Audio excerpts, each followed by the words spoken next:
The usual way to get a large computer application developed involves a big team of people working in close coordination.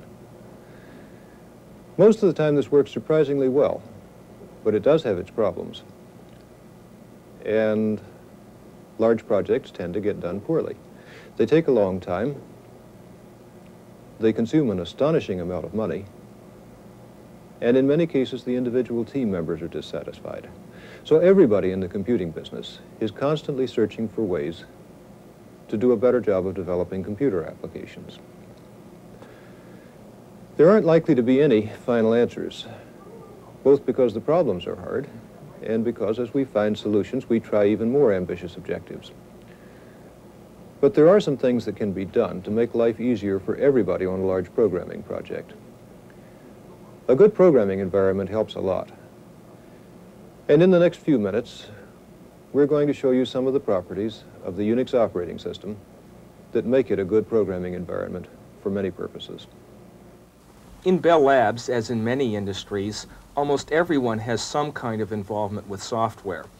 Either they are actually producing software, and that is their job, or they are impacted by software, or they use software. In fact, at Bell Labs, about 50% of the people are actually producing software, and everyone else has some kind of involvement with it. In fact, that's one of our worst problems today. There is a crying need for useful software to do effective jobs. We just do not have enough people to write all of that software. Keeping large amounts of software working and keeping it working in the face of change is a big job. It takes a lot of skilled people to do this. Now, software is different from hardware. When you build hardware and send it out, you may have to fix it because it breaks, but you don't demand, for example, that your radio suddenly turn into a television. And you don't demand that a piece of hardware suddenly do a completely different function. But people do that of software all of the time. There's a continual demand for changes, enhancements, new features that people find necessary once they get used to a system. In other words, we put the system out there, people get used to it, their jobs change, they come back with more demands for different sorts of features in the system. The result is there's no way to get perfect requirements in the first place, and that means that we have to build the software to be very change tolerant, because we do not want to throw the software away the year after we wrote it. There are a couple ways to do that. One is to make the software fairly clear and easy to read and understand and change, and you do that with some of the current popular structured programming techniques. Another way is to write many, many small modules of code. That way, when you have a change, perhaps you only throw out a few small modules or make changes in a few modules rather than in thousands and thousands of lines of code. What we should be doing in the computing business is trying to raise the level at which we work so that a programmer can write a few lines of code that turn into many, many instructions in the machine. That way, when changes need to be made, one just changes a few lines of code rather than thousands and thousands of them. In the mythical man month, Fred Brooks estimates that it took 5,000 staff years of effort to produce the operating system for IBM's 360 series computers. Clearly, nobody is going to do that sort of thing very often, certainly not for every new type of hardware or for every new class of application. Someone once said that software stands between the user and the machine, and to me this conveys this picture of a great wall of software up there that you have to overcome to get anything done. There's certainly a grain of truth in the remark anyway. If you stop to look, many operating systems seem to spend a substantial fraction of their time and effort not in helping you, but in impeding you, in making your job difficult, sort of providing obstacles to be overcome. When Ken Thompson and Dennis Ritchie started building the Unix system in 1969, they found a structure which simplified many aspects of the interactions between computers and people. Thompson and Ritchie were aiming to keep their system simple, and they found a collection of primitives that enabled them to do a great deal with a very few primitives. A Unix system is made up sort of three layers, if you like. The central layer, the kernel, is the thing that controls the resources of the machine. Then wrapped around that, at least conceptually, is something called the shell, which is the interface between most users and the kernel part. It sits there and waits for you to type commands at it, and then it interprets them. And then around that is sort of yet another layer are useful programs, things like editors and compilers for programming languages and document formatting programs and programs that you write yourself. And what you can do is to think of these Unix system programs basically as, in some sense, the building blocks with which you can create things. And the thing that distinguishes Unix system from many other systems is the degree to which those building blocks can be glued together in a variety of different ways, not just obvious ways, but in many cases very unobvious ways to get different jobs done. The system is very flexible in that respect. I think the notion of pipelining is the fundamental contribution. If the system is, you can take a bunch of programs, 2 or more programs, and stick them together end to end so that the data simply flows from the one on the left to the one on the right. And the system itself looks after all of the connections, all of the synchronization, making sure that the data goes from the one into the other. The programs themselves don't know anything about the connection. As far as they're concerned, they're just talking to the terminal. Now let me give you an example of how this works in practice. The system, as I mentioned, is used a lot for document preparation kinds of things. Programs for helping you type letters or produce technical papers or write books. In all of those things, of course, people, when they're typing at the machine, make spelling mistakes. So let's see how we could use some of these building block notions in practice to help you develop a program for finding spelling mistakes. Suppose I take a sentence. This is a sentence which is in a paper that John Massey and I wrote some years ago now. If you look at it carefully, you'll see that there are actually a couple of spelling mistakes in there. Now, suppose that we wanted to find the spelling mistakes using a machine. How would we do that? Well, basically what we would do, the simplest thing I can think of, is to split the sentence there into words, individual words, and then compare the words against a dictionary. And every time we find a word which is in that sentence but not in a dictionary, it's at least a plausible contender for being a spelling mistake. Now, how do we do that?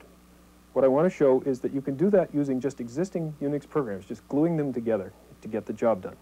Suppose that we say, first we'll take a program called MakeWords, and we'll run that on the sentence. Now what that does is to break the thing up into 1 word per line. Now I'll take the output and I'll pipe it into another program which will simply convert it into lowercase. The reason I want to convert it into lowercase is that my dictionary doesn't have any capitalizations, and so words like Bell and Unix, which are capitalized here, would show up as spelling mistakes unless I did this. Now, the next thing that I want to do, my dictionary is in fact sorted in alphabetical order as dictionaries are, and so it's a lot easier for me to compare the words of my document to the words in the dictionary if they're sorted, so I'm going to run them into sort. And finally, if you look at it carefully, it doesn't show up very easily here, but there is a duplicate word there. Systems appears twice, and in a real document, words like THE would show up many times, so we'd like to get rid of duplicates. So let's throw that through another program called Unique. So what we've got so far is we've got the words of my document, in this case the sentence, 1 word per line, in lowercase, neatly sorted, and all of the duplicate words thrown away, so there's only 1 word, 1 instance of each different word. And then what I'm going to do is run it into one last program called Mismatch, which will simply print all of the words that came down this pipeline and print out the ones that were in the document that weren't in the dictionary. So what we have here is 5 separate programs cooperating to do this job, and in one giant pipeline. Now if you look at the list that came out, you'll see that indeed we got Laboratories and Provide, which were our 2 spelling mistakes. And of course we got 2 other words as well, and this tells you not only what's good about the approach, but also what's bad about it. Time sharing is not a spelling mistake, but it's a perfectly fine example of technical jargon, the sort of thing that means something to everybody in the computer business. It means nothing whatsoever to people who are not computer types. And the word Unix is a fine example of something that's not going to be found in a normal dictionary. So, what do? First, we take the misspelled words and we go back to the original document and we correct them so we don't have any spelling mistakes. Secondly, we take the words that, like time sharing and Unix, that are not spelling mistakes but which showed up here, And we put them back into our dictionary so that the next time somebody has a document that contains Unix or time-sharing, they don't show up as spelling mistakes. So we've not only done our own job, but we've improved the tool that we're using in the process. So you notice that I did that whole job without writing any programs at all. The whole thing is cobbled together out of programs that already existed. And all I did was to use the fact that the system provides this mechanism of the pipeline so that I can take programs and stick them together one after another to get my job done.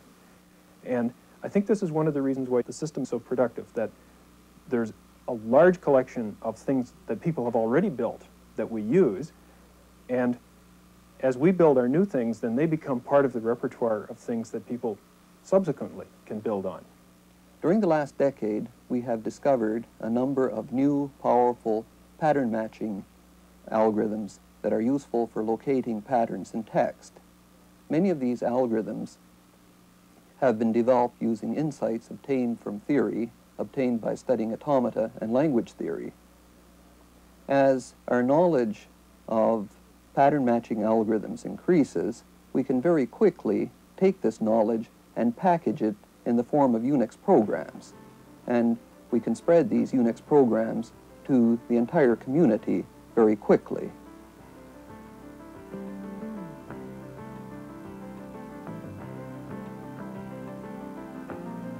Unix systems has many features which make it easier for the programmer to write programs. These include formatless files, the hierarchical directory structure, the ability to pipeline the output of one command as the input of another, device-independent I/O. All of these things make programming considerably easier than on most other systems. The heart of the system is really the file system, the ability to store information for extended periods of time. And one of the reasons the system works as well as it does is that the file system is well designed. And many systems, you have to say an awful lot about a file before you can do anything with it. You have to say where it is and how big it is and what kind of information that's going to be in it.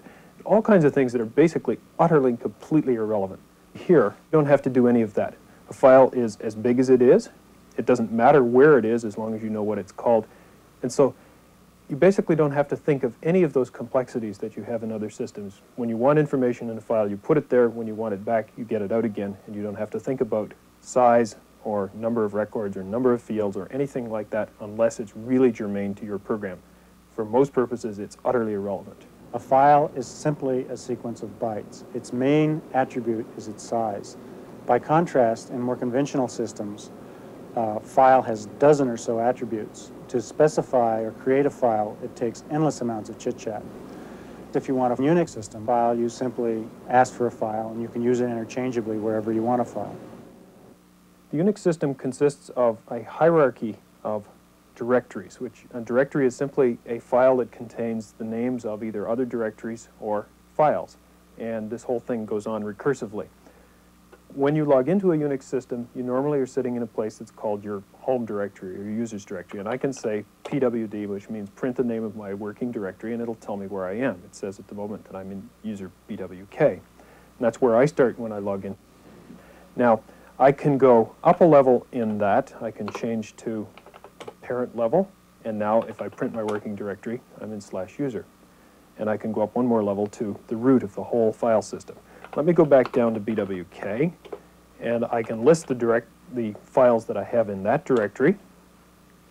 And I find there, among other things, a directory called TV. And I can list the files that are there, and I'll find, among other things, the sentence that we printed in the spelling mistake finding program. Let me look at that, and sure enough, there it is. So as you can see, the file system hierarchy makes it possible for users to organize information into its natural grouping and to go up or down and find things quickly and easily. The Unix system interface for most people is through a program called the shell, or the command interpreter. And basically, it's simply a program that watches what you type and treats it as requests to run particular programs. Now, there's nothing magic about running programs. The programs that you run are actually just the names of files in the file system. The shell searches in the file system in a particular way to find a file whose name is the name of the program that you think you're running, and it goes and executes it. And in fact, it's not possible for you as a user, just by executing a program, to tell how that particular program has been implemented. For example, it might have been written in a language like Fortran or C, or it may have in fact been written as something like the spell program that we talked about earlier, which is a combination of other programs stuck together with pipes or some similar thing, and all put in a single file as a shell sequence or sequence of commands. What Brian did earlier was he typed all the commands, the 5 program names, for his spelling checker on one line using the pipeline facilities. Now that's nice, except that you may want to check documents often, and you don't want to have to type that long sequence of commands. So it's possible to put all of these commands in a file and tell the shell, when I type the name of that file, I want you to execute the commands that are inside that file. Now, let me show you an example of this. We have a program called Spline, which fits curves to a set of data points, and I've got a set of 5 data points that we're going to see what the curve looks like. I'm going to run Spline through a program that turns this into graphics called Graph, and I'm going to run that through a special program that turns the graphic language into something specific for this terminal. I only need to type plot and data, because inside the file plot is this string of commands. And here is the result of plotting those 5 data points on this particular terminal. The ability to put commands in files and only have to type the file name to get these commands executed makes the computing business a lot easier. Often you're doing things that are repetitive and you don't want to have to type long lists of things. This makes our life much easier and allows us to tailor our environment for the way we want to work. Another nice feature of the Unix programming environment is the concept of input-output redirection. Normally, when you type a command, the output from it goes to your terminal, and the input comes from your keyboard. However, the shell can be told by a simple notation that when you run a program, you wish the output to be directed into a file, or that the input be taken from a file. For example, to print the output of my spelling program on the line printer instead of putting it on my terminal, all I have to do is say my spell sentence greater than device line printer rather than my spell sentence. And the output goes into a file, what looks like a file, except that it's actually a file that causes the line printer to spring into action and print my 3 or 4 spelling mistakes on the line printer. On many systems, redirection of input and output is literally impossible because the programs have wired into them the notion that they have to read or write the user's terminal, and there's simply no way to convince them otherwise. They have to do that. Here, that is not the case. Here, any program can have its input or output redirected because the input and output redirection is handled not by the individual program, but by the shell. And so that way it applies to all programs without any exception at all. And in fact, this goes a little further than you might expect, because not only are parts of the disk files as they are in other systems, but in addition, the I/O devices, the peripheral devices connected to the computer, are also files in the file system. For example, the line printer and the tape drive and even the thing that dials telephone numbers are all devices in the file system. And the same program that will copy information from one disk file to another disk file will also copy information from a disk file to the line printer or from the magnetic tape drive to the printer. The same program, exactly. A good operating system is easiest for a programmer to use if the programming language fits with the style of the system. So along the way in the course of the Unix system's development, Dennis Ritchie created the C language. C is a very nice high-level language with many of the modern programming constructs in it. The thing that's very important about it is that it lets you avoid the details of the machine when you want to, but when you need to, and sometimes when you're writing an operating system, you really do need to, you can get at the details of the machine and control everything. But you're not forced to do that, and that's important. because that means you can write operating systems in this language and still have something that can be portable to other machines. The Unix system has been moved to many, many different kinds of computers. Again, that means that people can ignore the details of what a machine is underneath and get on with their job. Now, so at that level, C is by far the favored language. At the next level, the shell programming language is very popular. In fact, on some machines, people find that the shell meets all of their programming needs. They are writing lots of procedures to help them manage their work. They don't even have to go to a language at the level of C. As it happens, though, because the system is such a pleasant programming environment, programmers all over the world have imported or added their own languages. So, for instance, you can find Fortran, Algol, Lisp, BASIC. In fact, almost any language you can think of exists on some Unix system somewhere. What's important about the Unix system is not so much what Ritchie and Thompson put into it as what they were able to leave out of it. Rather than produce a large number of primitives, each one complex, they were able to choose a small number of simple primitives which could be fitted naturally together to accomplish complex tasks. This structure of the operating system makes it natural and easy for people who create applications to produce applications in that same style. For example, as the scale of integration of silicon circuits gets ever larger, we find it necessary to have more and more sophisticated design aids to help people create large-scale integrated circuits.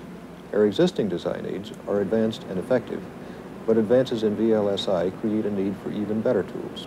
Rather than produce those tools in the form of one humongous program designed to do everything, the people here have been producing small packages, each designed to do some individual function that's helpful in the design of integrated circuits.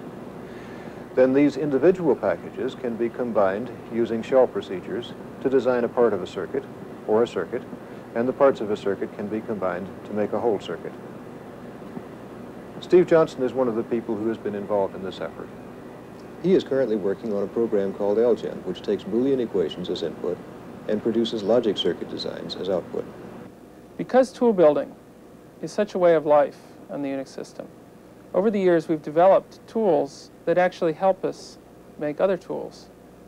These involve things like parser generators, lexical analyzer generators, and other programs that help us organize and develop tools. These tools have been used in the development of Algen and many other applications. Here we see the Boolean equations for a simple adder. Down here we have the equations for the carry out and the sum. In the middle we have some descriptions as to how we would like the cell to be laid out geometrically. You see we would like the two inputs on the left side, the carry in on the bottom, the carry out on the top, and the output on the right side. The input equations first have to be processed so that they can be more easily represented in silicon. This process is very similar to recognizing common subexpressions in the input of a compiler.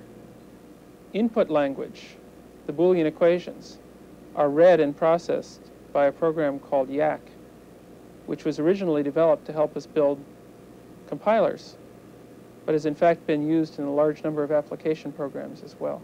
YAC is based on the theory of LA-LR1 parsing. It builds a small finite state machine which is able to control the actions of the program which reads the input, detect errors accurately, and structure the input in such a way that the program can then go ahead and perform its operations on it. After these equations have been processed, it's then necessary to worry about the geometric layout of the circuit. This is done in the next two portions of Algen. The first program worries about the ordering of these columns. it uses a technique called graph partitioning to attempt to iteratively come up with a good solution to what is in fact an extremely difficult problem in theory. After the columns have been ordered, then the tracks where the signals run are laid out as well by another program. And finally, in some sense, we now have the circuit designed, and it's simply a question of realizing it with the particular rules for our fabrication process. And that is done by a fourth program. So once again, we have an example of taking a very complex problem, dividing it into pieces, representing each piece with a separate program, and then using the facilities of the Unix system to glue the pieces together into a coherent whole again. Computing is going to be more and more interwoven with people's lives as the years go by. So computer technology is going to have to evolve to be easier for people to use. The Unix system is not the end of the road in this regard, but I think it's a good step along the way.